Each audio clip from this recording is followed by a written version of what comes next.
Jangan lupa untuk subscribe dan nyalakan lonceng notifikasinya.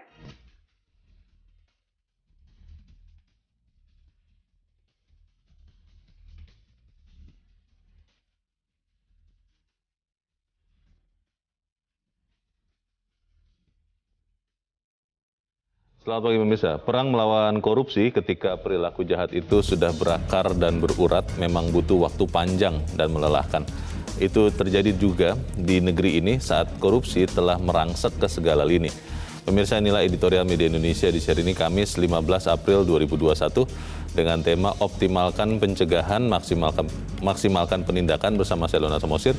Dan kami juga mengundang partisipasi Anda melalui sambungan telepon di 021 583 99 100. Dan pemirsa, pagi ini telah hadir di Studio Metro TV Ketua Dewan Redaksi Media Group Usman Kansong. Bang Usman, selamat pagi. Selamat pagi, Leo. Sehat-sehat, Bang? Sehat, Leo. Tetap jaga protokol? Ya, harus.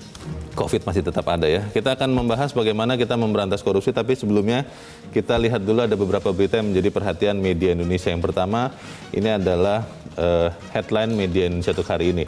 Reshuffle menjawab kebutuhan zaman. Ini isu yang menghangat, mungkin memanas beberapa hari belakangan ini, Bang Usman. Iya.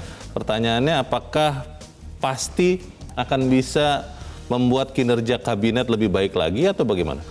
Ya, semestinya begitu. Ya, reshuffle. Apalagi reshuffle ini kan didasari pada katakanlah reorganisasi ya, karena BKPM begitu, itu nanti akan menjadi sebuah kementerian, kemudian juga ada penggabungan Kementerian Pendidikan dan Kebudayaan dengan Kemenristek. Nah, jadi ini selain orang-orangnya, ya, tetapi juga organisasinya sebetulnya yang diperbaiki. Dengan demikian, maka kalau pertanyaan tadi apakah akan memperbaiki kinerja, ya mestinya seperti itu. Ya, tapi pertanyaannya Bang, apakah memang semudah itu ya? Apalagi kalau mengingat pemerintahan Jokowi Ma'ruf Amin kan sudah berjalan ini. Ya. Ini bagaimana? Ya tidak apa-apa sebetulnya. Itu kan bisa ya kita kan ada evaluasi juga selama 1 tahun ini seperti apa. Nah ini mungkin hasil evaluasi. Misalnya kalau kita lihat BKPM itu kan uangnya makin gede, yang investasinya begitu. Mungkin perlu lembaga yang relatif lebih besar begitu. Kemudian juga kalau kita lihat ya Kemendikbud dengan Kemenristek dulu juga dipisah, dulu bersatu kemudian dipisah, kemudian sekarang disatukan lagi. Ya memang tantangan kita ini kan riset. Ya, riset itu yang menentukan kemajuan sebuah bangsa begitu. Saya dulu kan membayangkan bahwa Kemendikbud di bawah pemerintahan Mas Nadiem itu bisa misalnya membangun semacam Silicon Valley-nya Indonesia begitu. Dan di situ kan pusat-pusat riset digital akan dilakukan begitu. Nah, penggabungan ini saya kira akan nyambung begitu. Karena kan pendidikan tidak terlepas daripada riset. Betul. Dan riset itu saya kira yang baik adalah memang melalui universitas begitu kan. Universitas akan dilibatkan, kendati lembaga-lembaga kementerian itu juga punya riset masing-masing dan mungkin nanti akan ada BRIN juga kan. Badan Riset Nasional, dan ini riset-riset yang terpisah-pisah, baik anggarannya maupun lembaganya, kelembagaannya itu bisa disatukan dalam BRIN begitu, sehingga risetnya makin kuat. Biar kita bisa lebih fokus ya. Kita ikuti saja nanti bagaimana perkembangan tapi yang dari selalu reshuffle. Menarik memang siapa orangnya begitu kan. Ini yang jadi perdebatan terus begitu kan. Dan kelihatannya ada orang-orang yang sudah mulai mempromosikan diri begitu ya, atau mendorong orang lain. Ya biasalah itu Bang. Ya itu sepenuhnya hak presiden lah. Namanya orang Indonesia ya, suka bergosip. Baik, kita tinggalkan berita ini, kita ke berita selanjutnya terkait dengan vaksin Nusantara ya Bang ya. Sampel darah anggota DPR untuk uji klinis fase kedua. Jadi sebetulnya yang kemarin disebut-sebut sudah terima itu ya belum ada vaksin ya? Ya beritanya itu dikatakan sudah ada vaksinasi terhadap beberapa orang, itu disebutkan Pak Gatot Nurmantio, kemudian Abu Rizal Bakri, dan yang akan juga Bu Siti Fadila Supari. Ini kan jadinya cenderungnya jadi politis kan begitu kan, gitu. Karena katanya sudah divaksin, gitu. Apalagi sebelumnya dikatakan bahwa BP POM itu kan cukup tough lah, maksudnya dia memang harus berdasarkan ilmiah begitu, misalnya uji klinis. Prosedurnya ya. Bukan tidak mendukung, semua kita dukung karya anak bangsa begitu kan, termasuk vaksin. Apalagi kita lihat bahwa akan ada embargo dari negara-negara penghasil vaksin itu. Karena mereka lebih juga membutuhkan ya vaksin Nusantara, vaksin merah putih itu keniscayaan yang harus didukung oleh pemerintah. Tinggal lagi bagaimana dia harus melalui prosedur ilmiah. Karena ini menyangkut nyawa manusia begitu loh. Betul. Dan BP POM itu memang strict urusan itu begitu. Tapi kalau memang ketika prosedur itu sudah dipenuhi, pasti keamanannya, disetujui, apalagi buatan sendiri ini kan mereka ini yang kemarin ini kan baru ambil darah. Nanti darahnya itu akan dicampur dengan satu sel dan kemudian nanti disuntikan lagi ke orang tersebut begitu. Dan itu belum berbentuk vaksin kan? Belum berbentuk vaksin. Nanti setelah dicampur itu berbentuk vaksin gitu. Baik, kita ikuti nanti sama-sama bagaimana prosesnya. Semoga berhasil karena kita benar-benar butuh juga vaksin ini. Kita tinggalkan berita itu, kita ke halaman 2, halaman dalam di harian Anda pemirsa. Mudik dilarang, travel gelap ditindak. Ini kelihatannya kalau melihat persiapannya, ini serius sekali nih Bang. Bagaimana Bang? Betul. Ya memang travel gelap itu tahu dia jalan-jalan tikus begitu kan. Nah ini tantangan buat aparat ya. Bagaimana aparat jangan-jangan kalah itu. Pengetahuannya tentang jalan-jalan tikus menuju Jawa Tengah, Jawa Timur begitu. Travel gelap itu maksudnya bukan perusahaan travel resmi bukan perusahaan travel resmi. Tapi memindahkan sekian orang. Betul. Dan mereka bisa lolos karena tahu jalan-jalan yang tidak dijaga. Betul. Berarti jangan-jangan karena kalau bis kan tidak mungkin lewat jalan-jalan tikus itu, maka mereka bisa pakai kendaraan kecil ya. Dengan diberitakan ini harusnya ketahuan dong Bang. Mestinya. Kita tunggu saja nanti supaya jangan. Banyak orang yang mengatakan begini, kenapa sih mudik dilarang, kan sudah ada vaksin, katanya begitu Bang? Ya ini memang berdasarkan pengalaman ya. Mudik tahun lalu Lebaran itu kan kemudian melonjak. Kita mencegah itu pada dasarnya. Itu yang harus ditekankan ya. Kita tinggalkan berita itu, kita ke editorial pemirsa. Pada hari ini bicara soal pemberantasan korupsi, optimalkan pencegahan, maksimalkan penindakan. Apa yang baru Bang Usman dari usaha yang dilakukan oleh KPK terakhir ini? Karena beberapa teman mengatakan apapun dilakukan ya karena sudah membudaya, korupsi akan terus ada, Leo, katanya begitu Bang. Iya, tapi kan kita tidak boleh patah arang, patah semangat begitu. Ya kalau satu strategi di editorial dikatakan, kalau satu strategi kurang optimal ya pakailah strategi lain. Kalau kita sampaikan selama ini OTT begitu kan, OTT ternyata tidak membuat orang jera, ya pencegahan. Memang pencegahan di mana-mana begitu, pencegahan itu lebih baik daripada mengobati. Dari sejak awal ya sudah dicegah. Ya itu kan rumus umum kan begitu ya. Dan penindakan itu sebenarnya bagian dari pencegahan. Ya Pak Firly itu mengatakan ada 3. Nomor 1 adalah pendidikan masyarakat, ya anti korupsi gitu. Yang kedua adalah perbaikan sistem. Yang ketiga penindakan begitu. Jadi penindakan juga bukan berarti diabaikan dalam strategi pencegahan korupsi ini. Begitu. Masalahnya Bang begini, ketika beberapa waktu yang lalu kita lihat di Jakarta, sempat dibuat sistem pengadaan elektronik. Tapi konon katanya itu masih bisa diatur-atur juga. Sehingga pertanyaannya adalah, kalau kemudian sistem elektronik saja bisa diterabas, apalagi yang mau dilakukan KPK? Tapi itu akan kita bahas Bang Usman dan pemirsa. Inilah editorial Media Indonesia untuk hari ini, Kamis 15 April 2021. Optimalkan pencegahan.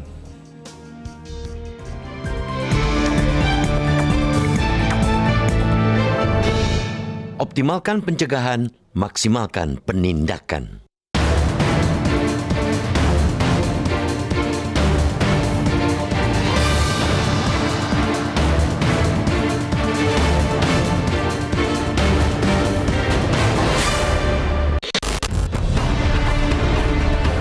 Perang melawan korupsi ketika perilaku jahat itu sudah berakar dan berurat memang butuh waktu panjang dan melelahkan. Pun demikian di negeri ini, tatkala korupsi telah merangsek ke segala lini. Sulit dimungkiri, korupsi di Indonesia bak kanker stadium 4 yang bila tak mendapat penanganan cepat dan tepat, bakal membuat bangsa ini sekarat. Betul bahwa sudah banyak upaya yang dilakukan oleh negara untuk memerangi korupsi. Namun, tidak salah pula bila dikatakan bahwa hasil yang didapat masih jauh dari yang kita harap. Korupsi terus saja merajalela. Pelaku korupsi ibarat pepatah, mati satu tumbuh 1000. Satu ditindak, ribuan yang lain siap mengikuti jejak untuk memangsa uang rakyat. Operasi tangkap tangan atau OTT yang bagi orang waras begitu menakutkan, tak mampu membuat mereka takut. Sudah teramat banyak pejabat yang kena OTT. Tidak sedikit para komprador yang ditangkap penegak hukum, terutama KPK. Toh ada lagi pejabat yang korupsi. Toh tetap saja pengusaha atau kaki tangannya bersemangat kong kali kong dengan penguasa untuk mencuri uang negara. Kendati begitu, kita pantang menyerah. Kita harus tetap optimistis bisa menjadi pemenang jika serius untuk memenangi perang. Kita yakin dapat menghancurkan korupsi jika memeranginya dengan sepenuh hati. Segala daya upaya pun mesti terus dan terus kita maksimalkan.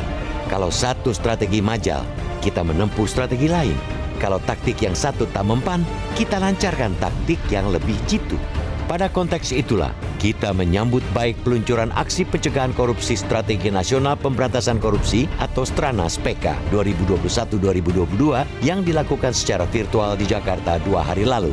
Pencegahan jelas diprioritaskan di sini karena segencar apapun aksi penindakan dinilai tak cukup ampuh mencerabut korupsi hingga akar-akarnya. Pemerintah, seperti yang diungkapkan Menko Bidang Kemaritiman dan Investasi Luhut Panjaitan pun meminta KPK mengedepankan pencegahan. Pencegahan yang dilakukan oleh KPK, kata dia, sudah baik, tetapi harus ditingkatkan agar menjadi lebih baik. Prinsip pencegahan adalah tidak membiarkan mereka yang hendak korupsi benar-benar korupsi dengan menghilangkan faktor-faktor pendorong maupun penarik untuk melakukan korupsi. Langkah tim Stranas PK 2021-2022 untuk fokus menyelesaikan masalah yang meliputi 12 aksi, mulai dari percepatan perizinan dan tata kelola ekspor-impor hingga penguatan integritas aparat penegak hukum, patut kita dukung. Aksi-aksi itu bisa menjadi game changer dengan syarat dilaksanakan secara sungguh-sungguh dan berorientasi pada hasil. Di atas kertas, beragam aksi dan strategi yang dirancang pemerintah itu terlihat menjanjikan. Tentu, rakyat berharap ia tak sekadar menjadi penebar citra bahwa pemerintah memang bekerja. Ia mesti dilaksanakan dengan komitmen dan kemauan luar biasa. Tidak biasa-biasa saja, apalagi setengah jiwa. Kita percaya, jika pencegahan dilakukan secara paripurna, ia bisa menjadi separuh keberhasilan bahkan lebih dari jihad kita memerangi korupsi.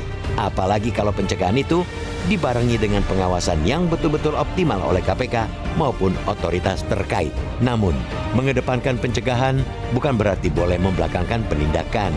OTT tetaplah penting, sangat penting sebagai jawaban atas kenekatan koruptor. Yakinlah, koruptor dan calon koruptor sebenarnya bergidik pada OTT, tetapi tak takut karena yakin bisa mendapatkan hukuman ringan di meja pengadilan. Pada konteks inilah perlunya satu frekuensi di antara semua penegak hukum untuk tidak pernah kompromi dengan pelaku korupsi. Mengoptimalkan pencegahan agar seseorang tidak melakukan korupsi amat penting. Tetapi memaksimalkan penindakan terhadap koruptor juga penting. Keduanya harus seiring sejalan. Jangan saling meninggalkan.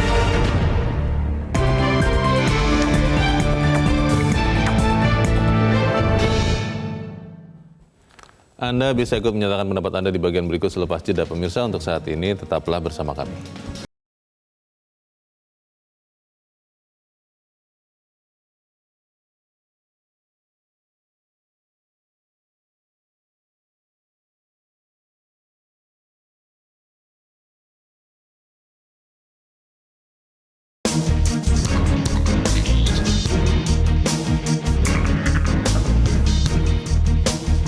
Terima kasih pemirsa, Anda masih bersama kami di Editorial Media Indonesia. Bang Usman, sebelum kita lanjutkan diskusi kita, Bang, kita coba dengarkan dulu pendapat dari pemirsa Metro TV. Kita sudah terhubung dengan pemirsa Metro TV di Sukabumi, Jawa Barat. Ada Pak Mulyadi. Pak Mulyadi, selamat pagi. Pak Mulyadi, selamat pagi. Selamat pagi Metro TV, Bang Leo dan abangku yang ganteng. Selamat pagi Pak Mulyadi. Bagaimana Pak optimalkan pencegahan, maksimalkan penindakan ini Pak Mulyadi? Menurut hemat saya, untuk mengoptimalkan pencegahan dan maksimalkan penindakan adalah dengan dibentuknya KPK yang ada di daerah. Oh, KPK di daerah begitu ya? Betul. Betul, KPK yang ada. Jadi otomatis Bang, jadi terpantau. Kalau kepolisian saja Pak atau kejaksaan kan sudah ada di daerah begitu ya? Apakah tidak cukup mereka untuk mengawasi ataupun mencegah korupsi ini, Pak Mulyadi, menurut Anda? Betul. Kepolisian yang ada di daerah dan juga kejaksaan yang ada di daerah, jadi bersinambung Pak, maksudnya bersinambung dengan KPK yang perwakilan yang ada di daerah, seperti itu. Dikarenakan menurut hemat kami, penindakan KPK mohon izin lebih cepat daripada dari pihak kepolisian dan pihak kejaksaan. Oke, baik. Itu saja Pak Mulyadi? Contoh kecil ada contoh kecil Pak. Ya, gimana Pak? Contoh kecil dulu ketika tahun 2007, waktu ada relokasi tanah, Pak. Relokasi pemindahan lokasi penduduk. Oke. Bantuan dari pihak provinsi sebesar 200 juta kepada pihak korban. Ya. Tahun 2007 dulu. Ya, tetapi bantuan 2007 yang sebesar 200 juta itu sama sekali tidak nyampe kepada penerima manfaat. Oke, baik. Ya. Dan itu Mas. Halo? Dan itu Mas, itu pernyataan dari seorang media dan juga beberapa saksi hidup. Baik. Karena pada waktu itu Gubernur Jawa Barat mengatakan ketika bertemu dengan para penerima manfaat yang korban relokasi itu adalah bahwa dana yang sebesar 200 juta itu sudah diserahkan kepada Bupati. Oke, jadi ini yang harus ditelusuri ya. Terima kasih Pak Mulyadi, tadi pesannya sudah tersampaikan. Selamat pagi dari Sukabumi, Jawa Barat Pak Mulyadi. Di belakang Pak Mulyadi ada Pak Edward di Curup, Bengkulu. Pak Edward, selamat pagi Pak. Selamat pagi Bung Leonard, selamat pagi Bung Leonard. Selamat pagi. Ya, silakan Pak Edward. Kalau membaca hal korupsi ini saya menggelitik, saya dari 2011 ya ikut dengan media Indonesia ini menggelitik sekali. Ada hal yang penting. Kadang-kadang kita prihatin dengan apa yang disampaikan Bung Hatta bahwa korupsi itu adalah bagian dari budaya bangsa Indonesia, artinya sudah membudaya. Kita sedih, tapi kenyataannya memang begitu. Itulah kenyataannya. Sudah segala macam cara ditempuh, dibentuknya badan ad hoc seperti KPK, semua dijalani, tetap jalan. Ini apa yang dikatakan mencegah, lebih mengoptimalkan pencegahan dan memaksimalkan penindakan, saya setuju. Salah satu contohnya misalnya sistemnya dirubah. Ada inspektorat di daerah, itu jangan dibawa kepala daerah. Dia harus bertanggung jawab langsung ke pusat, sehingga dia bertindak, tidak ragu-ragu. Dia akan mencegah celah-celah secara administrasi. Secara administrasi ya, semua administrasi. Kan ada juga DPR, maksimalkanlah DPR itu pengawasannya. Kalau memang sejak iramanya sama untuk memberantas korupsi. Dan segala pendidikan ya tadi Kapolri buatlah instruksi kepada jajarannya sampai ke bawah dan Kejaksaan Agung juga buatlah.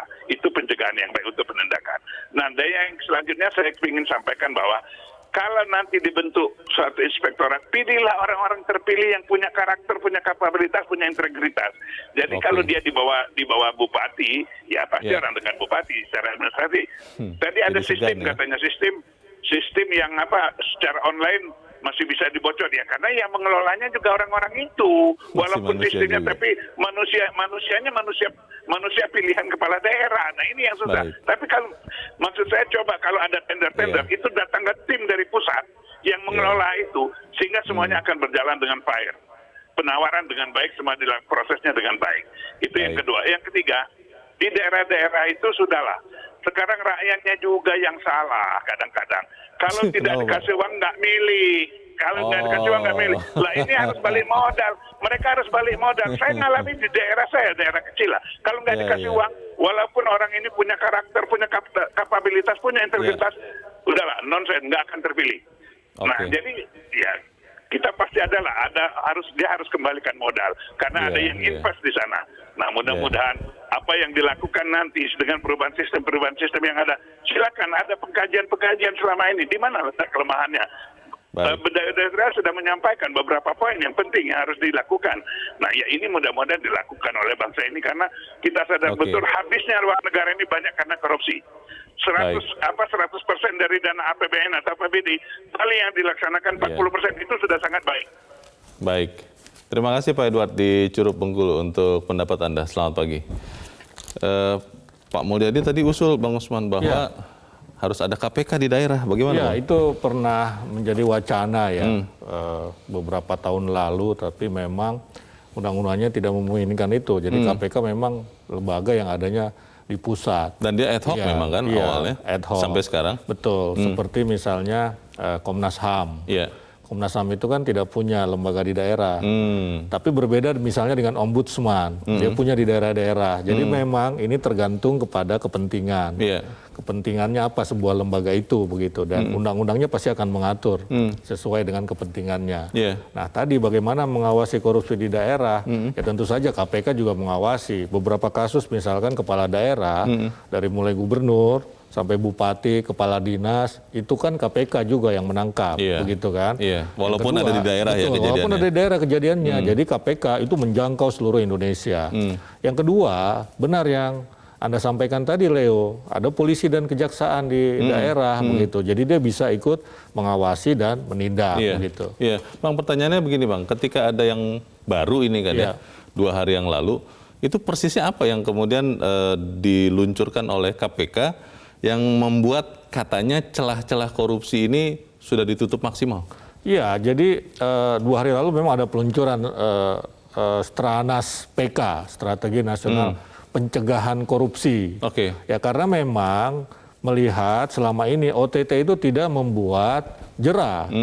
Ya OTT-nya tidak membuat jera, walaupun kita bisa berdebat hukumannya barangkali yang tidak membuat jera.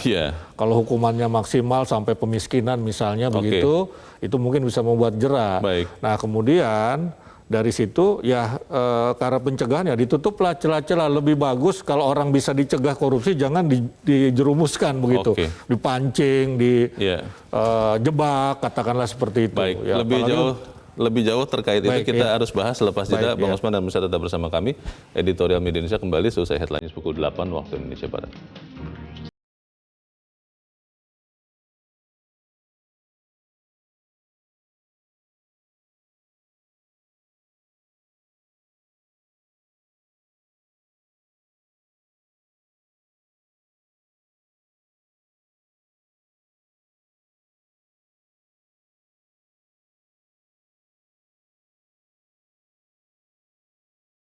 Masih bersama kami di Editorial Media Indonesia. Bang Osman, tadi kalau kita kembali ke pemirsa ya, setelah ditanyakan apakah ada KPK dari daerah, tadi Pak Edward mengusulkan, ini sudah pernah disampaikan beliau sebetulnya, bahwa inspektur-inspektur itu sebaiknya jangan diangkat oleh kepala daerah yang bersangkutan, karena logika normalnya saja akan ada perasaan sungkan, segan, karena yang mengangkat itu yang harus diawasi.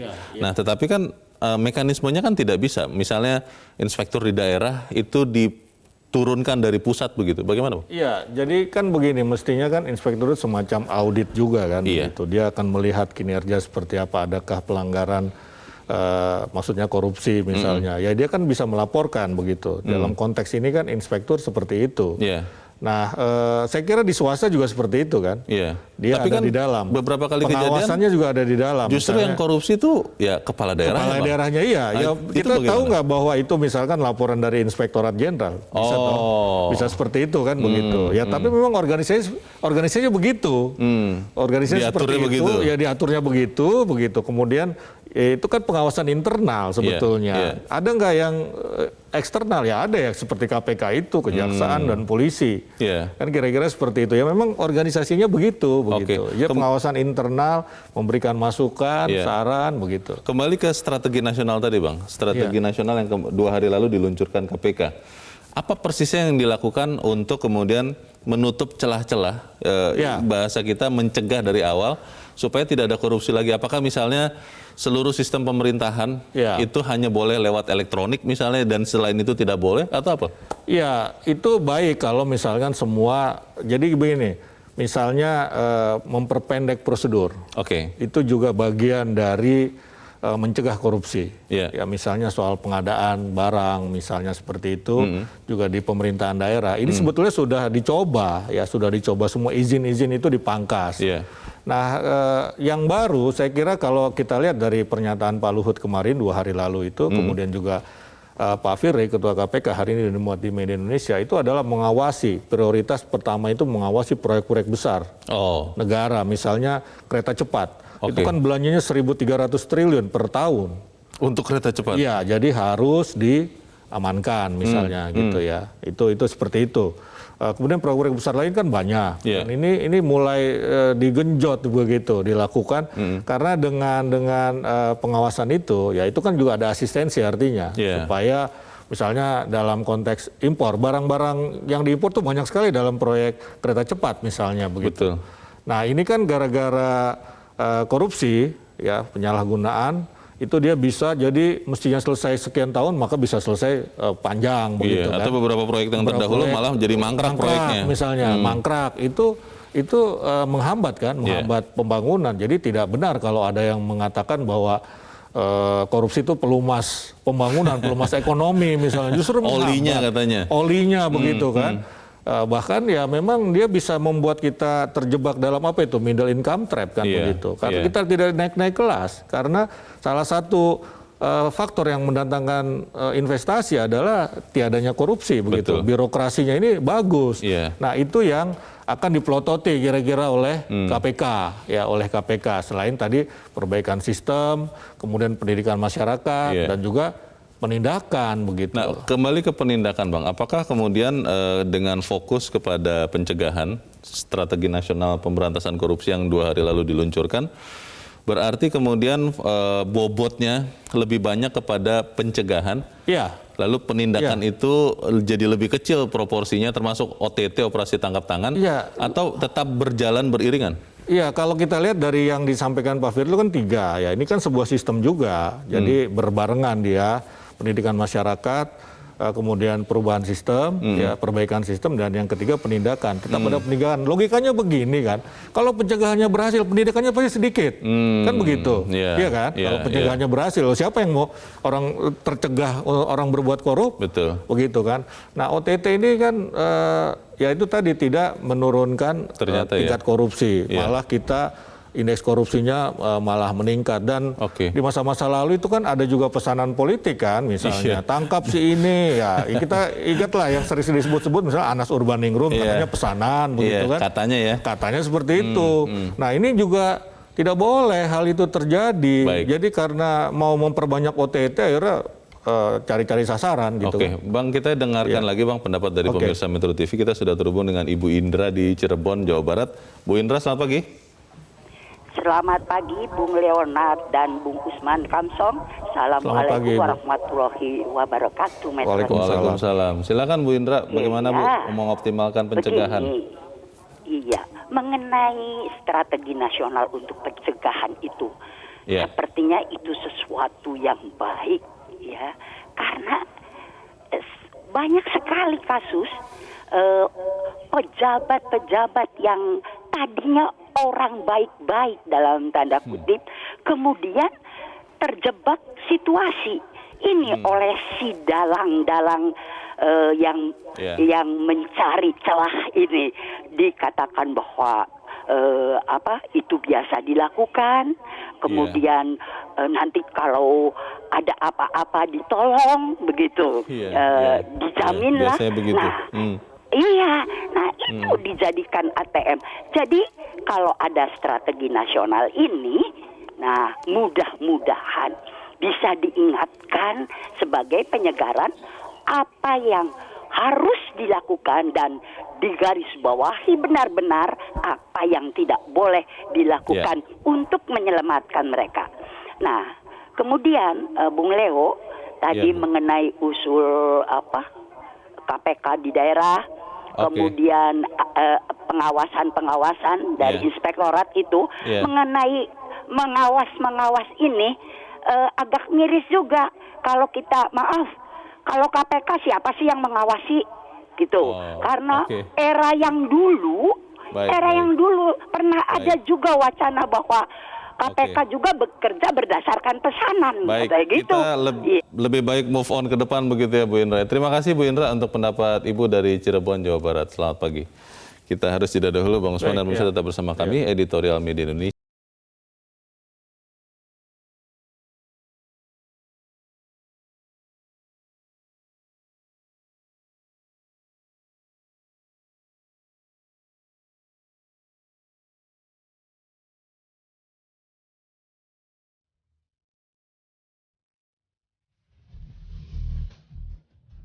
Terima kasih pemirsa Anda masih bersama kami, kita di bagian akhir dari diskusi kita. Bang Usman, berarti pesannya apa Bang setelah sudah ada rencana baru untuk memantapkan pencegahan ini bagaimana Bang? Ya maaf tadi yang 1.300 triliun itu secara nasional belanja barang dan modal ya, kereta cepat. Yang paling penting saya kira ya kalau 3 itu dilaksanakan, ya pencegahan itu akan terjadi. Artinya tadi perubahan sistem pendidikan masyarakat, kemudian penindakan. Jadi begini kan urutannya. Tentu saja edukasi itu menjadi penting, literasi itu menjadi penting karena ini yang akan mencegah orang melakukan korupsi. Sistem juga bisa mencegah, tetapi kalau dia tidak punya mental anti korupsi, dia bisa mengubah sistem, menjebol sistem. Misalnya sudah pakai e-katalog dan lain-lain bisa diakal-akali. Ya hacker misalnya itu bisa dipakai juga untuk melakukan ini kan begitu. Nah, yang ketiga kalau ini juga tidak ya harus ada penindakan begitu loh. Nah, kemudian yang lain saya kira dari sisi hukum, ya perubahan sistem ini penting. Termasuk kalau kemarin transparansi internasional Indonesia juga sistem di partai politik kita dalam penganggaran misalnya begitu itu menjadi hal yang sangat penting saya kira. Baik, kita sama-sama dukung dan mungkin harus berawal dari diri kita sendiri. Kita hentikan korupsi ini. Bang Usman Kansong, terima kasih Bang sudah di tempat ini. Selamat pagi. Selamat pagi. Pemirsa, mengoptimalkan pencegahan agar seseorang tidak melakukan korupsi amat penting. Tapi memaksimalkan penindakan terhadap koruptor juga penting. Keduanya harus berjalan seiring, jangan saling meninggalkan. Mari kita sama-sama cegah korupsi. Saya Leonard Samusil, terima kasih Anda sudah menyaksikan. Selamat pagi.